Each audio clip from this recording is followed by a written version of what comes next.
Hello students, I am Vijayata, Assistant Professor from Postgraduate Teaching Department of Law, RTM, Nagpur University. In the previous video, we have seen the formation of UDHR. In this video, we will be analyzing the complete UDHR. Overall, the declaration contained 30 articles and a preamble. As discussed in the last video, preamble plays a very important role to understand a particular draft or a document. In the Universal Declaration also, preamble has a very important role to play, and it has a very important place in order to understand the rights which are enshrined in the Universal Declaration of Human Rights. Firstly, let's have a look on the team of the UDHR. Eleanor Roosevelt was the chairperson of the committee. The team consists of the member from Lebanon, USSR, France, US, United Kingdom, Australia, Canada, and Chile.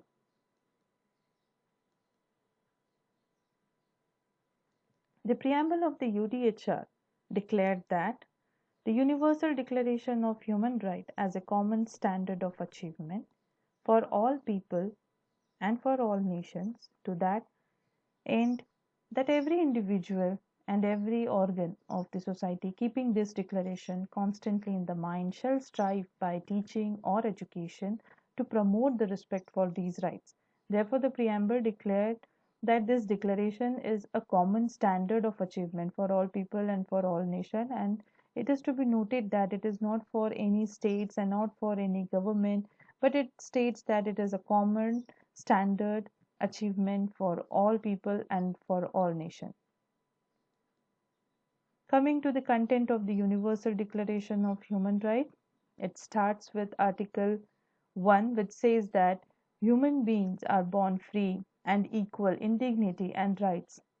They are endowed with the reason and conscience and should act towards one another in the spirit of brotherhood. Similarly, it speaks the human dignity and promote the spirit of brotherhood. Article 2 states that everyone is entitled to all rights and freedom given in the declaration without any discrimination. So the whole declaration is divided into civil and political rights, economic, social and cultural right, and last is the miscellaneous right. Let's have a look on the civil and the political right. Starting with the civil and the political rights, where the freedom of the person are protected from the government and exercise of such right without any discrimination. Civil rights are the bundle of rights, basically our physical or mental integrity. It talks about life and setting protection from any discrimination. It includes the right of privacy also, and freedom of expression, freedom of thought, freedom of movement. These are some of the basic rights which, by virtue of every individual, we enjoy. Coming to the political rights include the right to vote, right to have free trial, equality before law, equal protection of law, right to self-defense, right to have legal remedy. All this comes under the political rights. We can see from Article 3 to Article 21, which are as follow. This Article 3 to Article 21 are the civil and the political rights. Article 3, which speaks for life, liberty, and security. Article 4, freedom from slavery. Article 5, freedom from torture. Article 6, recognition as a person before law.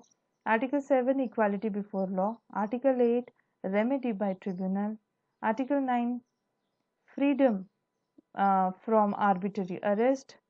Article 10, fair public hearing. Article 11, presume innocent. Article 12, privacy. Article 13, freedom of movement. Article 14, asylum. Article 15, nationality.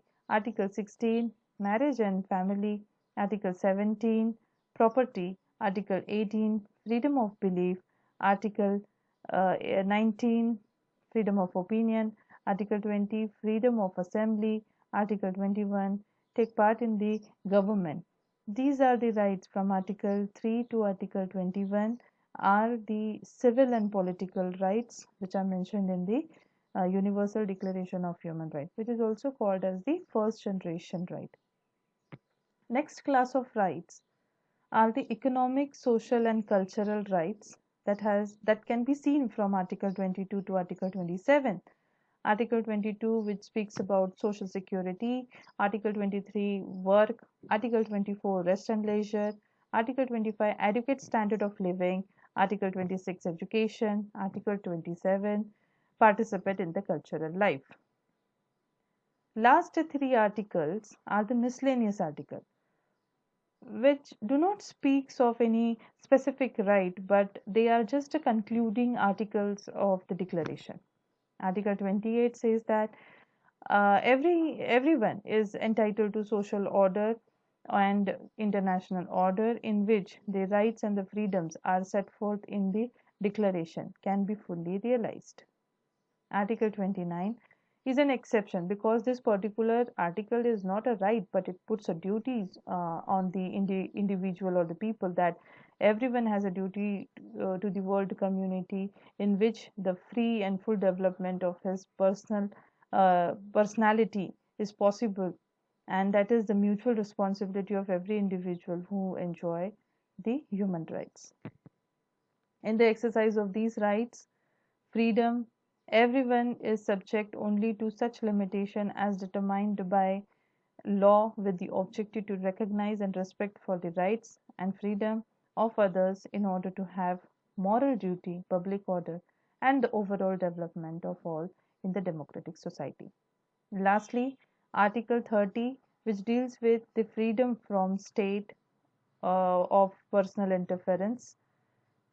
It simply states that nothing in this declaration be interpreted as employing for any state, group, or person any right to engage in any activity or to perform any act which aimed at destruction of any rights of freedom set forth in this declaration.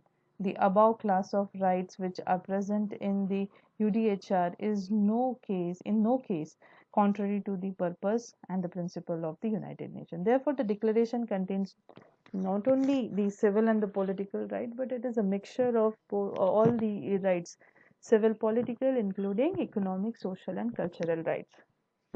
Lastly, what are the legal effect? The legal effect, as said by Dr. Jai Singh and Dr. B.P. Upadhyay, stated in their book Law of Human Rights under Indian Constitution, that General Assembly of the United Nations is not the world parliament or any parliament of any state legislature. Comparing with the state legislature, it is a weak body.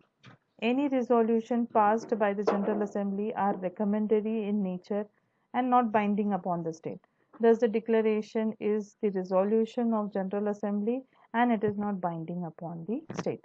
This declaration lays down the basic features of human rights and fundamental freedom that inspire the world community to work for their protection and realization of the same. The declaration is a combination of civil and political and social and cultural rights.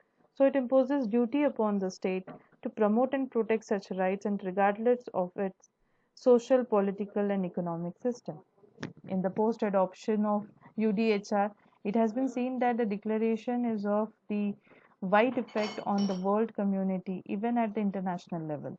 Many international declaration, convention, treaties were adopted, which was corresponding with the rights of the UDHR.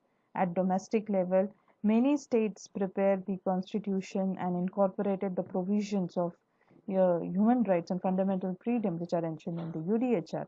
For instance, we have already studied the part 3 and part 4 of our Constitution of India, which is corresponding with the Declaration of Human Rights. And that's why in the slide you can see that the picture that the UDHR, whether it is binding, yes, it is not binding, but it is just a direction for the world community or the state to follow and promote and protect the human right.